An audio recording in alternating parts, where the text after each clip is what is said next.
Guys, assalamualaikum. Welcome back to my YouTube channel. Yeay. Oke, guys, jadi gue tuh udah lama banget nggak upload video. Jadi karena satu dan lain hal, dan setelah gue baca komentar di kolom komentar itu banyak banget dan menginspirasi balik untuk jangan malas untuk bikin video. So di video kali ini gue bikin part 2-nya untuk RGF. Jadi buat kalian semua udah gue rangkum semua pertanyaan kalian. Jadi nanti kalian bisa lihat banyak banget ilmu yang bakal di-share sama Mas Reza. Oke? Jangan lama-lama, langsung aja check this out.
Mahal ya.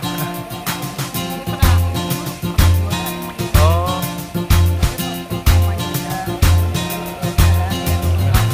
turun kasta ya. Padahal mah lain bayar. Pakai tangan. Lanjut.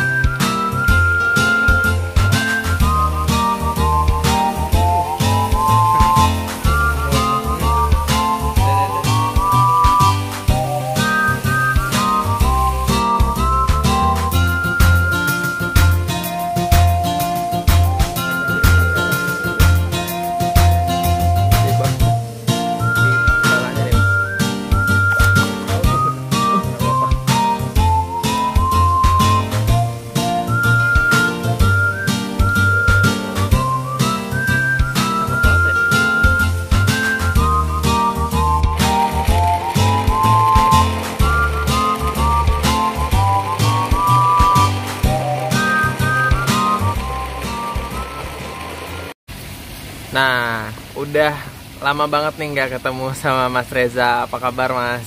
Alhamdulillah baik. Alhamdulillah baik ya.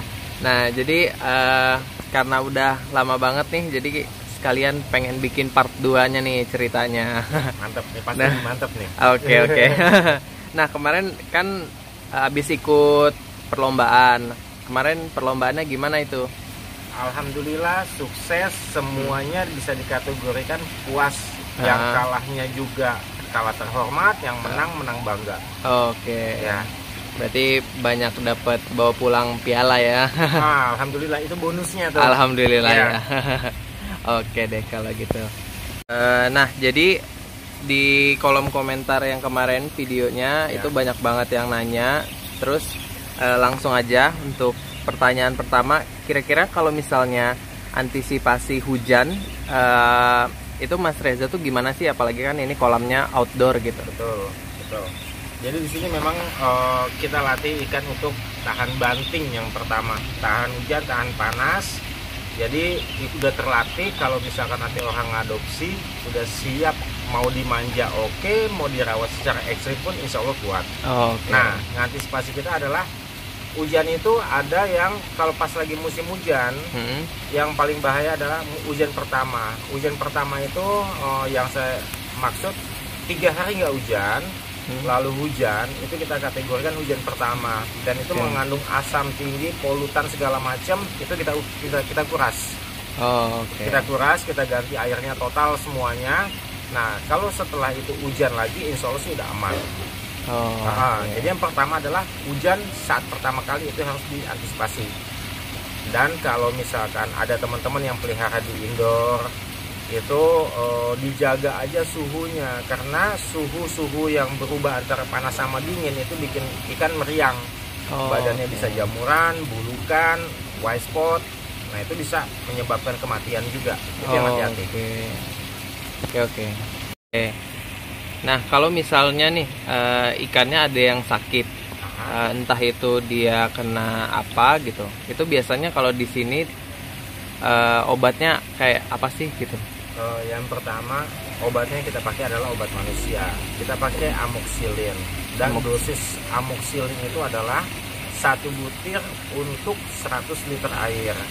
Itu untuk antibiotik ikan. Lalu baru kita kasih obat untuk ikan. Misalkan white spot, kita bisa kasih methylene blue atau bleed it. Tapi kalau kita di sini biasa pakai yang asli, yang bagus, dan itu yang masih bubuk, bukan cairan. Nah, terus juga ditambah lagi dengan heater. Heater itu fungsinya untuk menjaga suhu ikan supaya tetap stabil. Biar ikan itu nggak meriang. Nah, terus macam-macam. Kalau penyakit insang tuh biasanya amoxicillin aja sih cukup ya. Itu nanti yang rusak-rusak di insang itu akan keluar, dia akan lepas gitu. Kita pemakaian garam itu jarang. Garam jarang ya? Jarang sekali. Oke. Mas Reza tadi kan bilang jarang pakai garam gitu. Itu kenapa sih kok jarang pakai garam gitu? Sedangkan kalau orang taunya garam itu kayak misalnya ganti air harus kasih garam gitu-gitu. Jadi kalau garam itu dia sebenarnya kan hanya untuk menetralkan amonia dalam air. Dan dosisnya itu yang benar adalah satu akuarium, misalkan akuarium 1 meter kali 50 kali 40, itu paling cuman 1 sendok makan cukup untuk menetralkan air, bukan garam yang banyak. Kalau misalkan mau kasih garam yang banyak, itu kita siapin lagi 1 tank khusus, kita kasih garam banyak, tapi durasinya hanya sebentar, maksimal di 1 jam. Bahasa saya adalah memandikan ikan, karena kalau dikasih garam banyak, ikan akan bereaksi, mengeluarkan lendir dari badannya, dan nanti setelah itu kita angkat lagi, ikan udah bersih, udah nggak ada lendirnya. Dan kalau dalam pengobatan, kenapa saya nggak rekomendasiin pakai garam? Kalau misalkan ada garam, nanti airnya akan keruh, karena dia akan mengeluarkan lendir, merusak air itu sendiri. Gitu. Yang harusnya gitu. Pengobatan 6-12 jam, ini mau nggak mau berapa jam harus kita kuras. Oke. Pertanyaan berikutnya, kalau misalnya nih orang udah ada yang beli ikan dari sini misalnya, nah itu tuh langkah yang harus mereka lakukan pertama kali tuh sebelum ikannya masuk ke tank tuh apa sih? Itu itu sih kalau umumnya ya, untuk daerah Jabodetabek nggak ada masalah, langsung dimasukin nggak apa-apa. Tapi paling tidak suhu yang ada di dalam kantong plastik itu sama suhu yang ada di tank si orang yang mau ngadop ini harus sama dulu. Harus sama. Itu tujuannya untuk supaya menghindari ikan stres, ikan syok gitu. Tapi kalau misalkan udah beda daerah atau misalkan sampai kita ke luar negeri ya, itu memang harus dikarantina, nggak boleh dikasih makan selama 1 hari 24 jam minimal, supaya ikan itu beradaptasi dulu. Jadi semakin jauh perjalanannya, semakin dia harus dikarantina dulu, karena selama perjalanan pasti ikan itu stres. Gitu. Oke. Ya. Pertanyaan berikutnya, kalau misalnya nih ikannya udah dikawinin di sini misalnya, Ya. terus anaknya lahir lah tuh. Nah itu tuh kalau misalnya mau mendapatkan ikan yang bagus, berapa kali sortir sih? Terus gimana juga untuk nyortirnya versi RGF?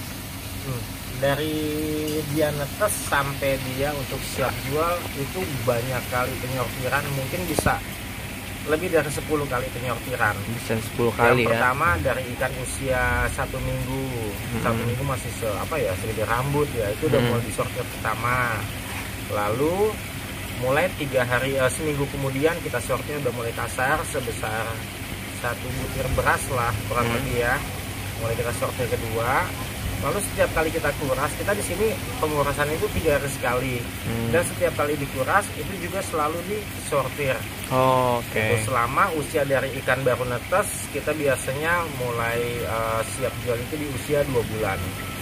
Nah itu jadi selama itu kita sortir terus sampai nanti usia 2 bulan baru ini siap dijual. Oke. Kalau misalnya udah disortir tuh, itu ngelihatnya pertama kali itu dari apa tuh? Pertanyaan keren sih, boleh. Jadi ini perhatiin ya, kita tuh kalau misalkan nyortir ikan yang baru netes, yang dilihat pertama adalah ekor. Ekornya pecah atau tidak, ekornya bagus atau tidak. Itu kalau saya ceritakan susah. Tapi kalau dalam prakteknya, kalau mau belajar sini kita bisa kasih tahu ya. Dan itu menyortir kita pakai sendok.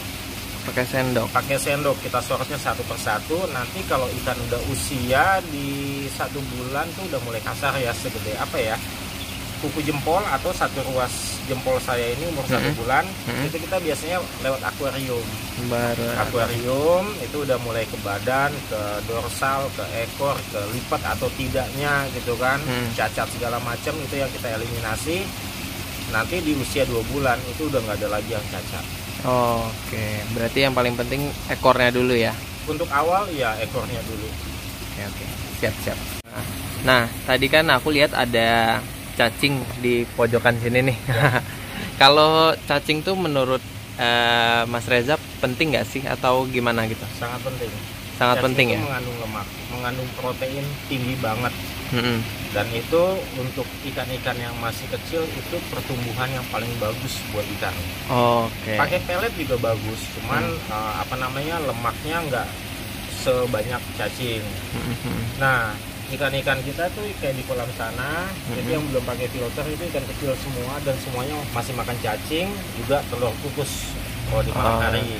Tapi setelah ikan masuk ke kolam filter seperti ini, nggak boleh kasih cacing lagi. Karena cacing akan merusak filter yang ada di dalam media filter. Jadi buat yang kecil-kecil aja gitu ya? Ya, itu untuk yang masa pertumbuhan terutama. Sampai berapa senti ya kira-kira? Pokoknya kalau kita nih ikan kita taruh di kolam yang tradisional, kolam pembesaran ini sampai usia kurang lebih 1,5 bulan. 1,5 bulan. 1,5 bulan mulai kita pindahkan ke kolam yang ada filternya dan itu udah stop cacing. Oke. Tadi aku juga lihat beberapa dari kolamnya tuh ada angelfish, ikan layang-layang atau ikan sapu-sapu yang itu gede banget tuh. Gede banget. Nah itu tuh kalau menurut Mas Reza penting nggak sih? Kalau untuk di kolam outdoor dan kolam filter itu cukup penting karena kan sapu-sapu itu dia makannya lumut.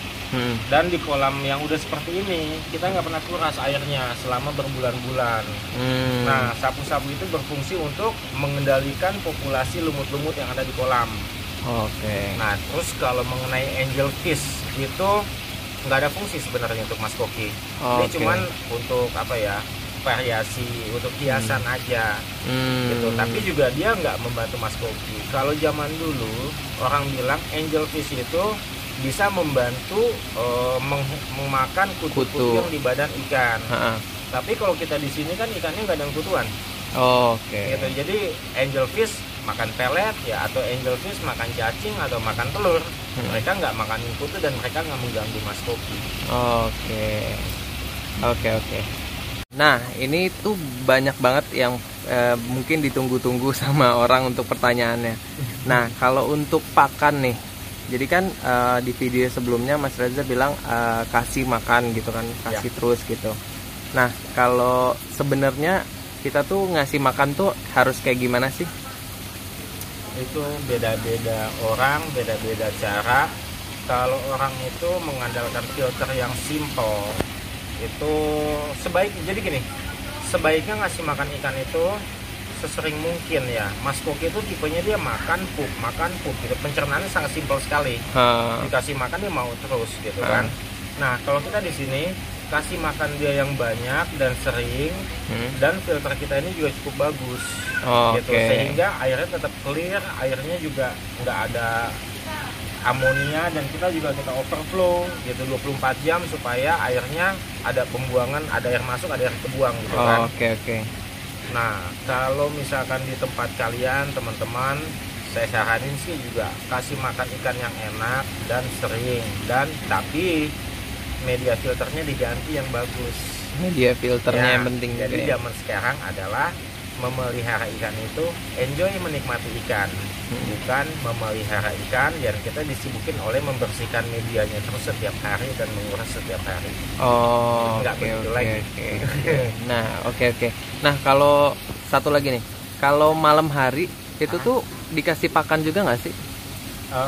Ya, dikasih makan, tapi kita biasanya ngasih makannya telur kan juga protein tinggi. Ini sih sebenarnya ilmu nih. Ilmu nih. Penting nih. Kenapa kita kasih malam? Ikan habis makan dia tidur, nanti dibangun dia makan lagi terus dia tidur gitu. Dan telur itu mengandung protein tinggi, itu yang bikin ikan jadi gemuk. Gitu. Nah, terus kalau mengenai bulky, memang di dalam telur itu juga kita kasih ada ramuan ya. Orang bilang jamu-jamuan lah gitu kan. Ramuan Madura. Ya, itu yang bikin ikan nggak cuma sekedar gendut, tapi badan ikan juga berotot. Gitu. Ditambah ada oksigen yang berlimpah. Ini membantu ikan juga bergerak terus. Itu yang bikin ikan olahraga terus. Oke. Sip. Mas Reza, ini pertanyaan terakhir nih. Jadi boleh nggak sih kita nih tahu gitu rahasia RGF itu, selain sering menang juga, terus ya pokoknya rahasianya gitu, boleh tahu nggak sih? Ya, rahasia ikan RGF ya. RGF itu kata orang ikannya berkarakter, karena kita juga kan memeliharanya dengan kasih sayang, dan kita memang memberikan makanan yang terbaik memang untuk ikan. Yang baik buat Mas Koki itu yang kita kasih. Dan salah satu rahasianya itu dia tadi itu telur kukus itu. Telur kukus ya berarti. Telur kukus itu ramuannya memang luar biasa, sangat menyehatkan buat Mas Koki, sebenarnya buat kita juga. Gitu, karena itu memang apa ya, isinya ya jamu-jamuan ya, menyehatkan ya. Dan ada 4 sehat 5 sempurna di dalam situ. Jadi bisa dimakan manusia juga ya? Bisa sih. Cuman nggak pakai garam. Boleh tahu nggak sih itu gimana, apa namanya, rahasianya, dikasih tahu lah gitu. Ya, jadi telur kukus itu yang pertama kan bahan bakunya adalah telur ya. Telur, terus juga di dalamnya kita tambahin 4 sehat 5 sempurna, itu macem-macem isinya. Kalau misalkan saya omongin satu persatu nggak habis-habis nanti. Kalau mau kita ada jual juga loh. Udah dijual? Iya, ada. Di Tokped buka aja Reza Goldfish Farm. Itu nanti di situ ada, dan kita memang by PO ya, karena ini kan nggak ada bahan pengawet. Yang tahannya cuma 5 hari dalam kulkas. Gitu, 5 hari maksimal 1 minggu lah ya dalam kulkas. Dan itu makanya kalau ada yang PO, ada yang mau, kita akan bikin PO. Gitu, kita kirim fresh yang nanti di tempat dia paling 5 atau 6 hari sudah harus habis. Oke. Gitu. Berarti udah Mantap. rahasianya udah dijual berarti ya? Sudah dijual. Wah, harus beli nih kayaknya Dan nih. banyak yang pesen, tapi itu dia PO karena kita punya fresh semua yang kita kirim. Oke. Kalau gitu nanti aku cantumin link Tokopedia-nya Siap. sekalian ya. Mantap. Oke deh kalau gitu. Nah, ini nih rahasianya nih. Ini udah bisa dibeli nih di Tokped nih. Oke deh. Nah, Mas Reza, makasih banyak udah berbagi ilmu. Sama-sama Hendro. Terus pokoknya sukses buat RGF ke depannya. Pokoknya makasih banyak. Sukses juga buat Hendro yang Ya. selalu memberikan informasi yang edukatif dan membangun. Mudah-mudahan Hendro semakin besar, semakin Amin. jaya, subscriber semakin banyak. Amin. Oke deh. Mas Reza makasih banyak ya. Sama-sama. Thank you. Thank you juga. So guys, thank you so much for watching this video. Semoga video ini bermanfaat buat kalian semua. Dan nanti untuk detail informasinya apapun itu nanti gue cantumin di kolom deskripsi. Dan buat kalian semua, kalau misalnya kalian masih penasaran, misalnya kalian mau nanya kenapa ikannya begini, kenapa ikannya begitu, nanti kalian tulis aja di kolom komentar. Mudah-mudahan nanti kalau misalnya ada waktu dan gue sempatkan nanti demi kalian semua, gue bikin part 3-nya untuk menjawab semua pertanyaan kalian. Oke? Jadi buat kalian semua kalau misalnya mau nanya, nanti gue rangkum dan gue bikin video part 3-nya ala RGF. Oke? Thank you so much. See you on my next video. Bye-bye.